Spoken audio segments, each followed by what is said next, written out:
লেকমল বিতর্কে পুরো অধিবেশনে পারদ চড়ল। মঙ্গলবার লেকমল ইস্যুতে দুর্নীতির অভিযোগে মেয়রের থেকে জবাব চায় বিরোধীরা, কিন্তু জবাবে ভাষণ দিতে শুরু করেন মেয়র পরিষদ দেবব্রত মজুমদার। প্রতিবাদে বিক্ষোভ দেখাতে শুরু করেন বিরোধী কাউন্সিলররা। ওয়েলে নেমে বিক্ষোভ দেখানোর পর তারা ওয়াকআউট করেন।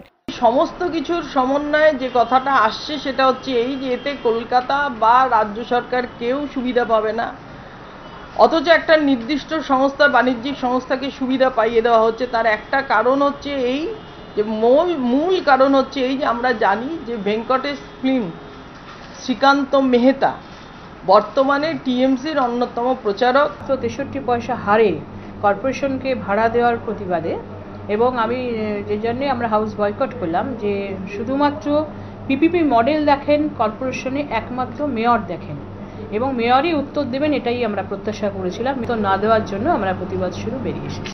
মেয়র অবশ্য বিরোধীদের দুর্নীতি অনিয়মের অভিযোগ উড়িয়ে দিয়েছেন। লেকমল নিয়ে যা চুক্তি হয়েছে সেটা সম্পূর্ণভাবে আইনিভাবে বৈধ, অর্থনৈতিকভাবে বৈধ।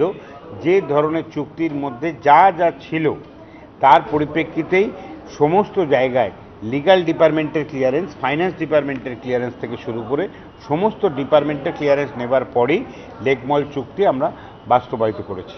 রাজনৈতিক মহলের একাংশের ধারণা পুরো ভোটের আগে লেকমল ইস্যুতে আগামী দিনে আরও সুর চড়াতে পারে বিরোধীরা।